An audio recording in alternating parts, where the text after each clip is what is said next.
Nasza obecność na konferencji Czas na Odrę wynika głównie, jest pokłosiem wizyty komisarza do spraw środowiska Virginijusa Sinkevičiusa, który nagrał dla nas wideo przesłanie, które organizatorzy zaraz odtworzą.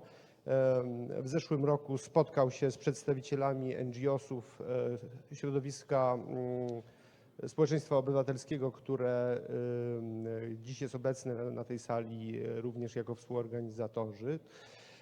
I pokłosiem tego jest właśnie ta konferencja. Przypomnijmy, że pierwsza konferencja Czas na Odrę odbyła się w roku 2022 pod naszym patronatem.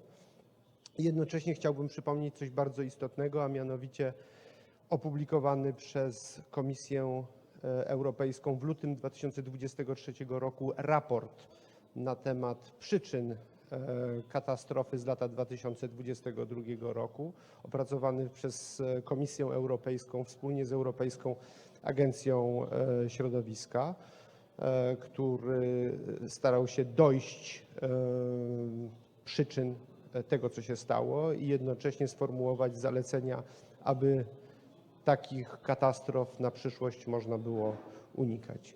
Życząc Państwu udanych, owocnych obrad, chciałem zaprosić na przesłanie pana komisarza. Dziękuję bardzo.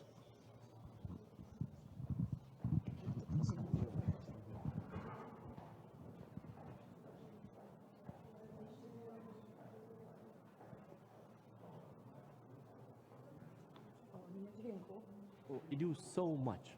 They provide clean water for drinking and for economic activities. They safeguard our nutritious food. They provide inspiration and cultural identity. And we all understand how vulnerable they are. The Odra disaster of August 2022 will live long in our collective memory. 360 tons of poisoned fish with an impact that was felt for 500 kilometers.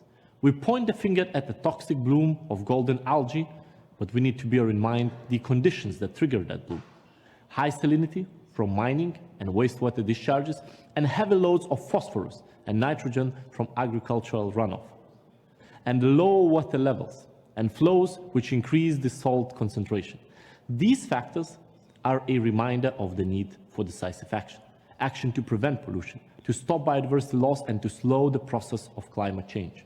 And the algae, of course, are still in the river. I note the efforts by all three countries, and especially Poland, to trace the causes of the Odra contamination. Potential sources of discharge must be identified, with measures to prevent any possible repeat of the disaster. At the European Commission, we are doing all we can to strengthen the legal framework. We are revising EU legislation on water pollutants with a view to including an obligatory warning clause. When upstream authorities detect a pollution event, it should be mandatory to warn all authorities downstream. We have revised the Urban Wastewater Treatment Directive with the aim of reducing nutrient pollution from urban wastewater. And we will continue to help all member states with technical and financial support. Our support is most effective when it's backed by political commitment at the regional and national levels. So I was pleased to see the Polish Supreme Audit Office sharing the Commission's recommendations on the need to review discharge permits and highlighting the need for coherent and complete action as soon as possible. The work to revitalize the Odra River must continue with tangible action on the ground. I encourage all three countries to cooperate at all levels, with precautionary measures to protect the river. Infrastructure and modernization projects in the Odra must be assessed properly, and the lessons learned from the 2022 disaster must be taken on board. It's clear that lessons are being learned. Thank you all for your efforts so far to restore the river. I trust these efforts will continue, and I wish you fruitful discussion at the event today.